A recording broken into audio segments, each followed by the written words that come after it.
Hello ladies and gentlemen, welcome to my YouTube channel. Today we are going to revise the most recent Maths paper 2 that was written in June 2024. We are going to revise section A today and then we revise section B in other tutorials to come. Number 1A is reading, Mr. Moyo's basic monthly salary is $205. He receives a commission of 2% for any sales above $500. Calculate his gross salary for the month if his sales were $1,550. So this question was carrying out 3 marks. So first of all, you should understand that gross salary is equals to basic monthly salary plus commission. So we are going to first calculate the commission, which is 2% of 1,550. So here we are going to say 1,550 times 2%. We are going to obtain $31. Now to find the gross salary, we are going to say the basic, which is 205 plus this 31, in order to get our gross salary is $236. It implies that the gross salary of Mr. Moyo was $236. Let us move on to part 2. It is reading, in a certain month, the following deductions were made. Pension was $3.90, medical aid was $65, and income tax was $4.50. He is supposed to calculate his net salary for the month he made sales of 1,550. So in order to get the net salary, we are going to say gross salary minus deductions or expenses. So the gross salary is $236, and then we are going to subtract the deductions. We are having this $3.90, and also we are having $65, and then finally we are having $4.50. So let us punch this on the calculator. We are saying 236 minus bracket $3.90 plus $65 plus $4.50. We are obtaining $225.95. Let us now move on to part B. It is saying the sum of interior angles of a polygon is double the sum of the exterior angles. Find the number of sides of the polygon. So you should know the formula of calculating the sum of interior angles, which is 180 times n minus 2. And then you should also know that exterior angles, they sum to 360. So we are going to say 180 times n minus 2 is equal to, we are given that the sum of interior angles is double the sum of exterior angles. So we are going to say 2 times 360. Then after that, we say 180 times n, we get 180n. 180 times minus 2, we get minus 360. And then 2 times 360, we get 720. We are going to add this 360 to this side because we have shifted it from one side to the other side. So if it was negative, it is going to be positive. So we say 180n is equals to 720 plus 360. Let us punch on the calculator. 720 plus 360, we get 1080. So we say 180n is equals to 1080. We divide both sides by 180 in order to make n the subject of formula. So we say 1080 divided by 180. We are going to get our n is 6. So it means that the number of sides is equals to 6. So this was the complete solution of number 1 that was in June 2024. Let us move on to number 2. Number 2A, Solve the equation 6x minus 2 is equals to 2x plus 8. So we are going to shift this 2x to the other side so that we now have 6x minus 2x. And then we shift this minus 2, it is going to be positive 2. And then we say 6x minus 2x, we get 4x. This is equals to 2 plus 8, it is 10. We divide both sides by 4 in order to make x the subject of formula, so that our x is going to be 2.5. And then part B, it was of factorization. B part 1, we are supposed to factorize 5h squared minus 20k squared. So we are going to factor out the highest common factor, which is 5. And then we say 5h squared divided by 5, we get h squared, minus 20x squared divided by 5, we get minus 4k squared. And this is the difference between two squares.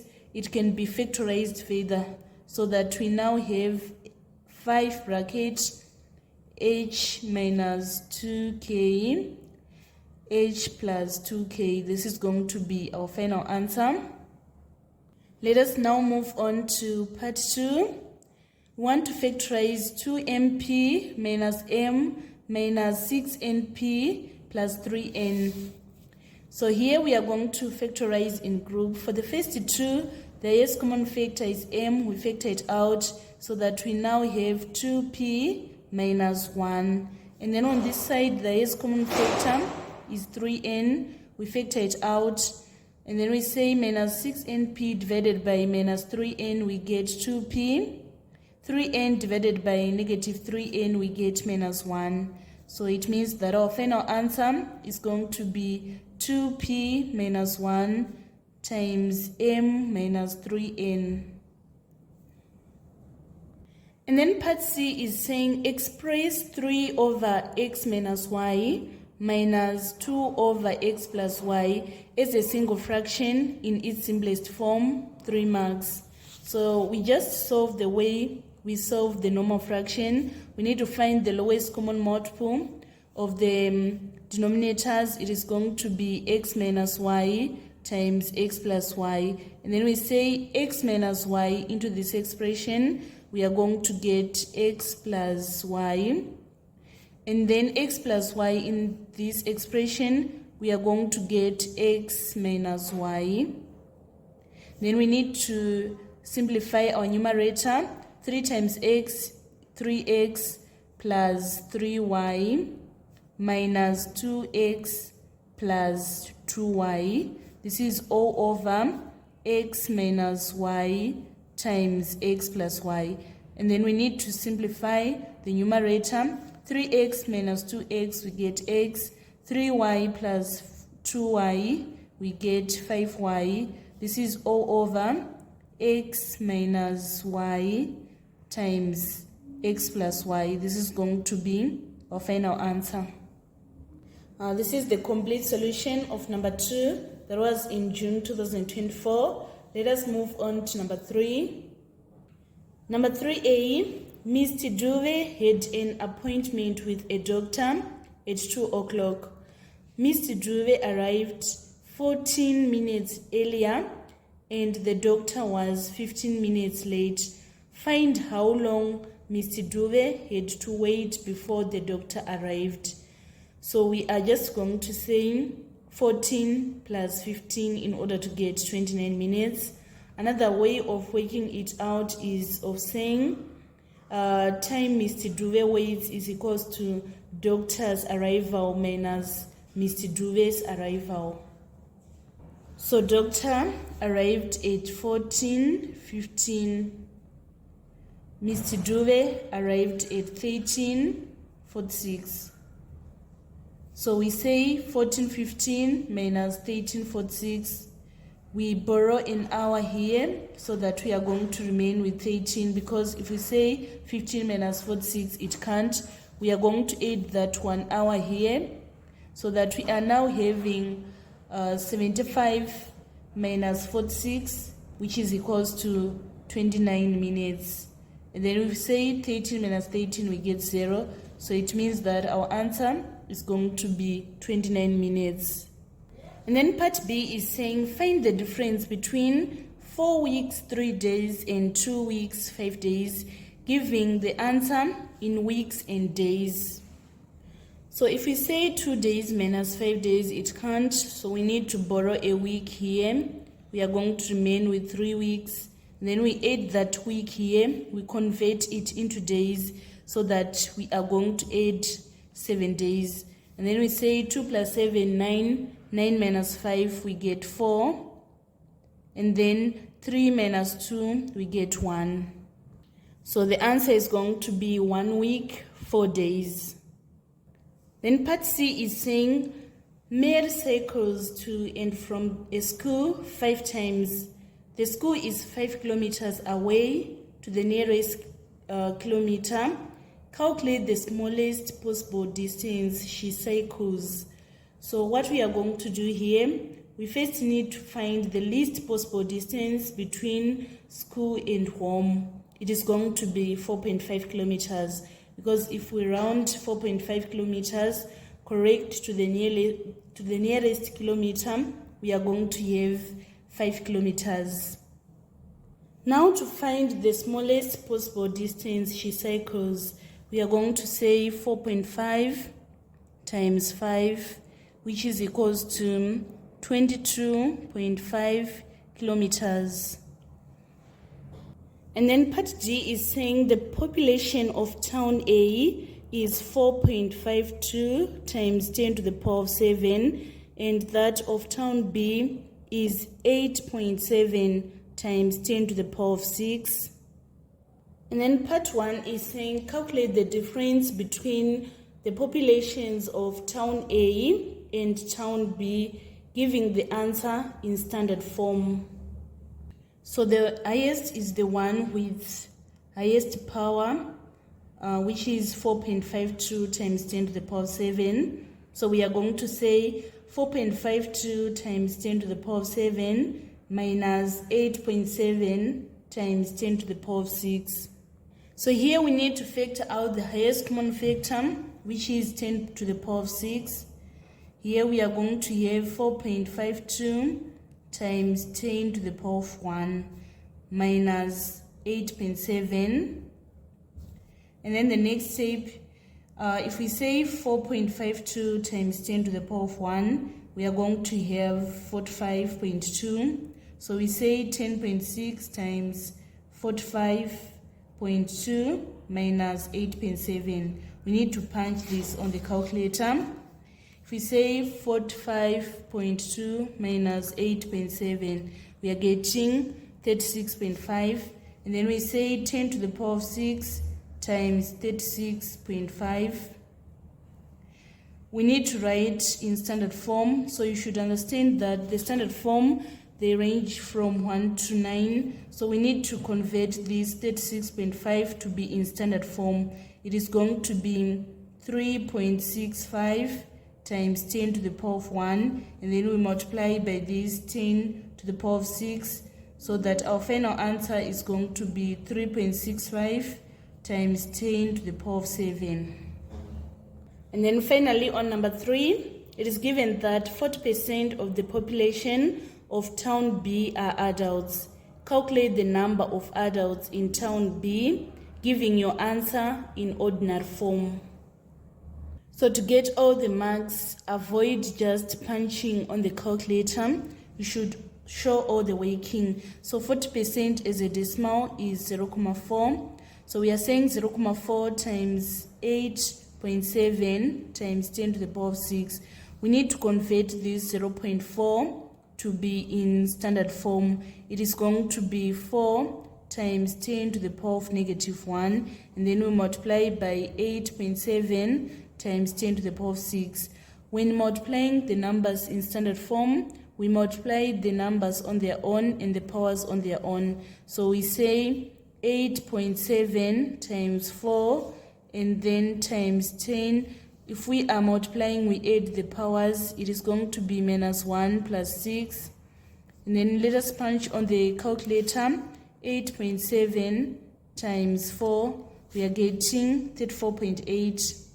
So we have 34.8 times 10 to the power of 5. Then we need to convert 34.8 to be in standard form. It is going to be 3.48 times 10 to the power of 1 times 10 to the power of 5. And then it is going to be 3.48 times 10 to the power of 6. The question is requiring us to write in ordinary form. So if we say 3.48 times 10 to the power of 6, we are going to get this answer, which is 3,480,000. So this was the complete solution of number 3 that was in June 2024. Let us move on to number 4. Number 4a is saying simplify 0.35 plus 0.25 over 0.3 times 0.04. So first we need to simplify our numerator. If we say 0.35 plus 0.25, we are going to get 0.6. And then if we say 0.3 times 0.04, we are going to get our answer is 0.012.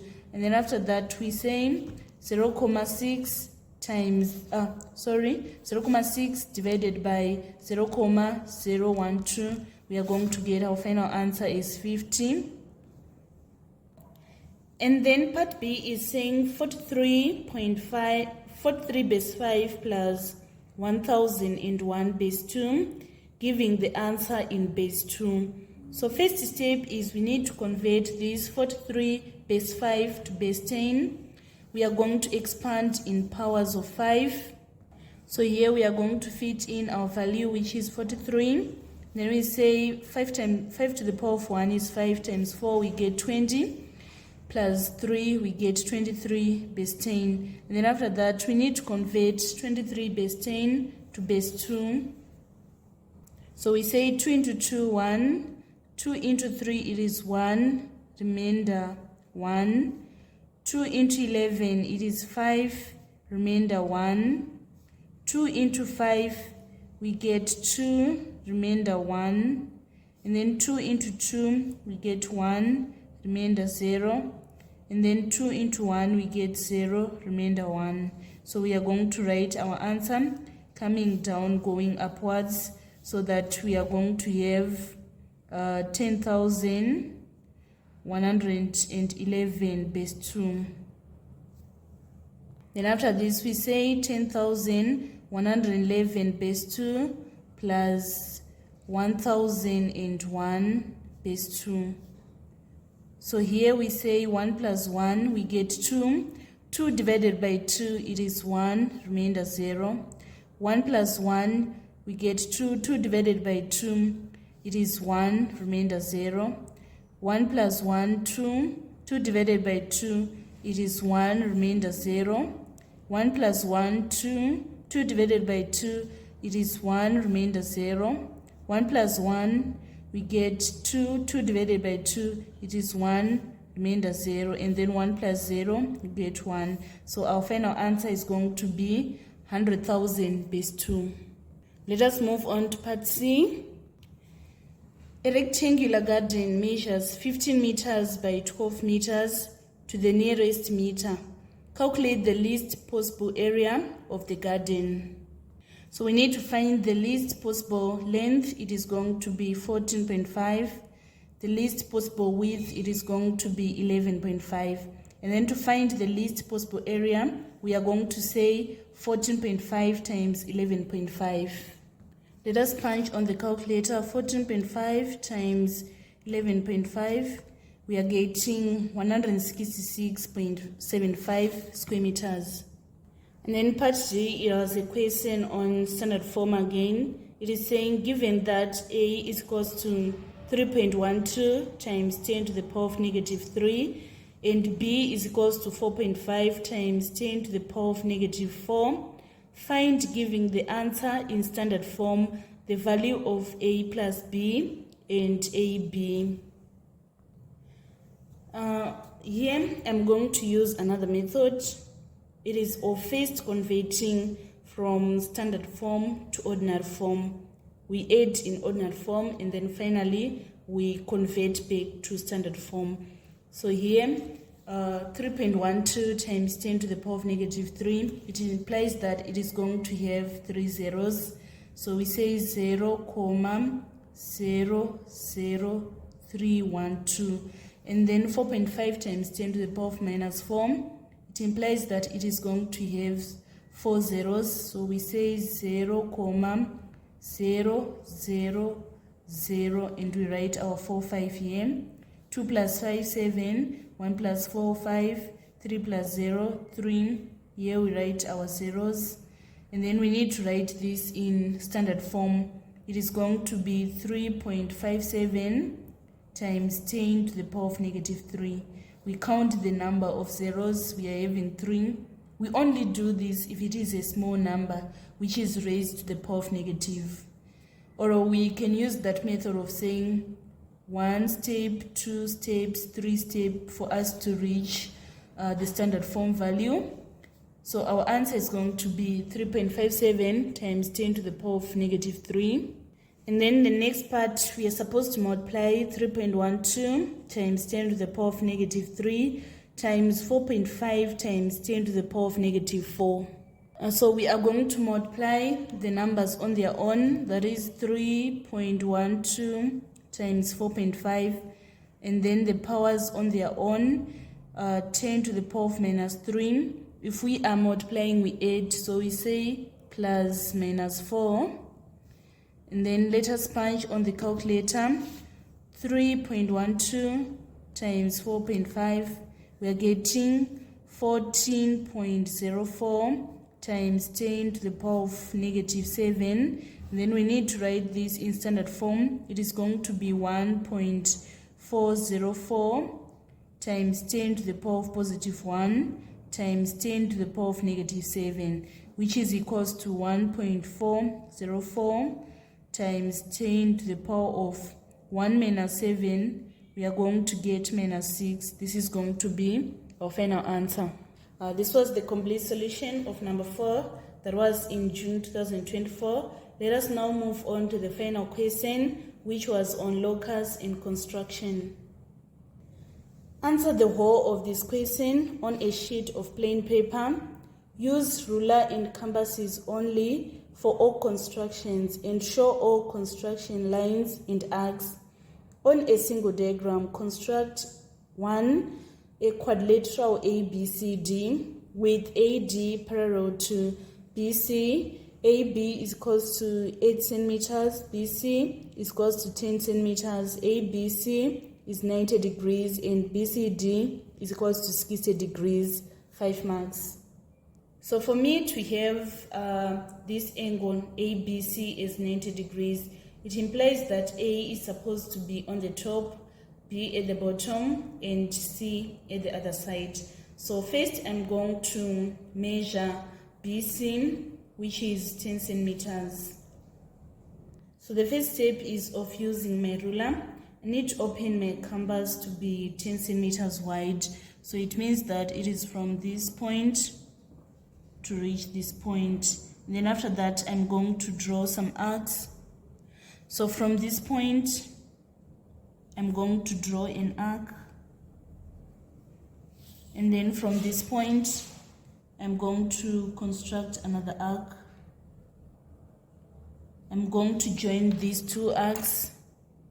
So here I label 10 centimeters, and this is point B, I label it, and also this is point C, I label it.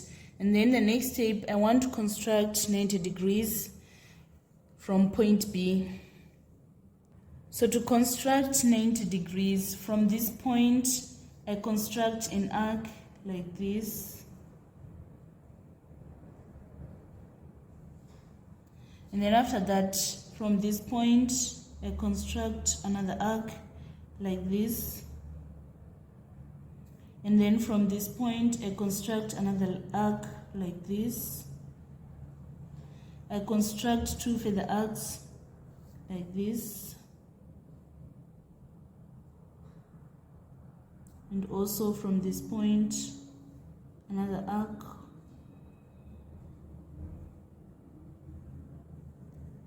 Then after that, I'm going to join the intersection of the two arcs in point B. So I want this line to be 8 centimeters wide, since AB is equal to 8 centimeters. So here this is 8 and this is 0. So I'm going to construct my 8 centimeters like this. And this angle, it is equal to 90 degrees. And this is the point A. We are also informed that AD is parallel to BC. I need to draw a parallel line that is above BC. So I'm going to make sure that my canvas is 8 centimeters wide by doing this. I need to make sure that it is 8 centimeters like this. And then from any point of this line, I'm going to construct some arcs like this. From this point, I construct another arc like this. From this point, I construct another arc like this. And then after that, I'm going to draw a tangent of these arcs. So this is going to be the tangent of these arcs.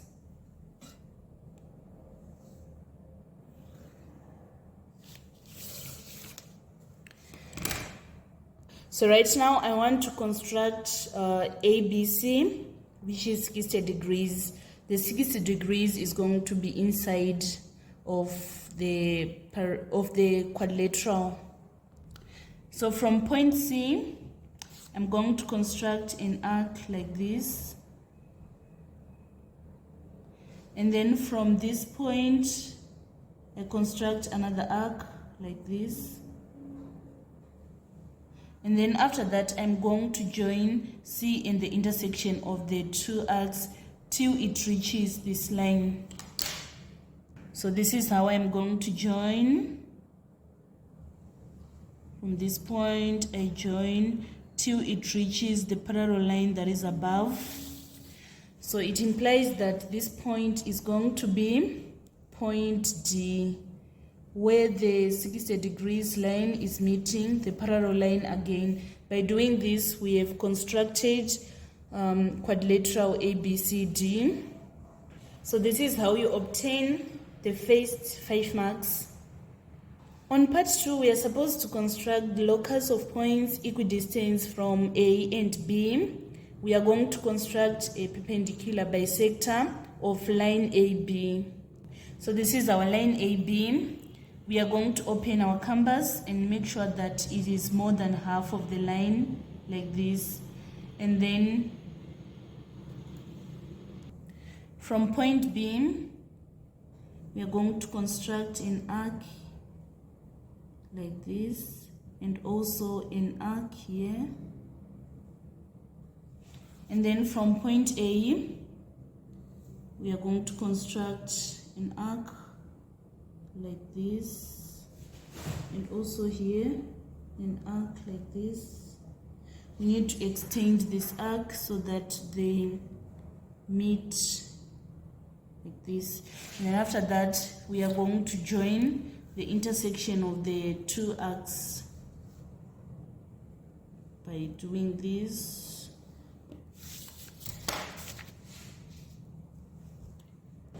And then part 3 is saying the locus of points equidistant from B and C. This is our B and C. We need to construct a perpendicular bisector of BC.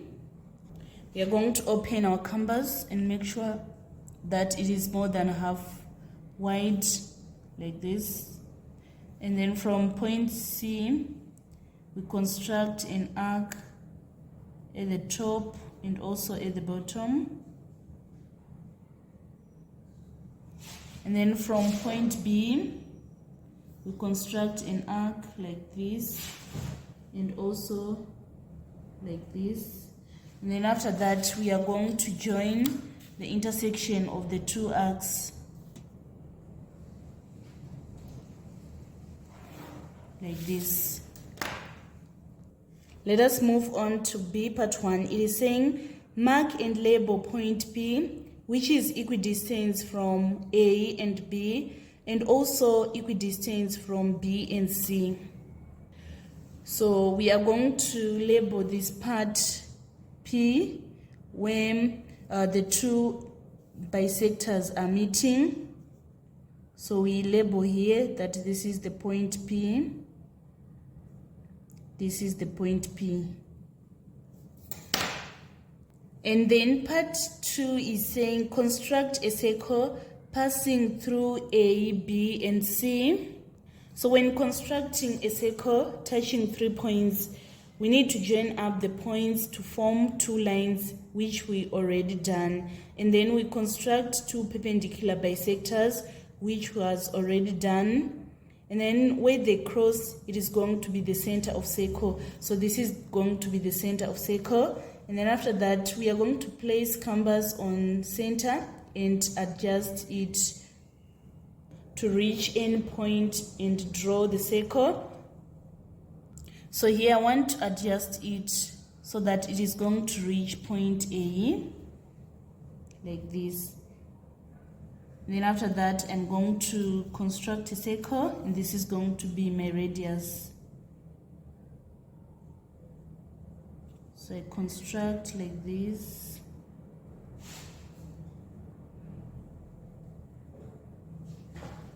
Construct my circle. This. Come to the side, so that my circle is going to close here. Sorry. Can you see, guys, that I've managed to draw a circle that is passing through A, B, and C. And then part C is saying region T is such that it is nearer B than C and nearer B than A, and lies inside the quadrilateral ABCD. Shade the region T. So it is nearer B than C. It is being divided by this perpendicular bisector. And also it is nearer B than A. So it means that this is the region which is qualifying. And then finally we are supposed to measure the radius of the circle. So here, the radius, I'm obtaining 6.4 centimeters. So this was the complete solution for Locus and construction that was in June 2024. This marks the end of our tutorial today on section A of June 2024. Thank you so much, guys, for following me on this channel. Please don't forget to subscribe, like, and share my videos. I love you all. This is Eve signing out.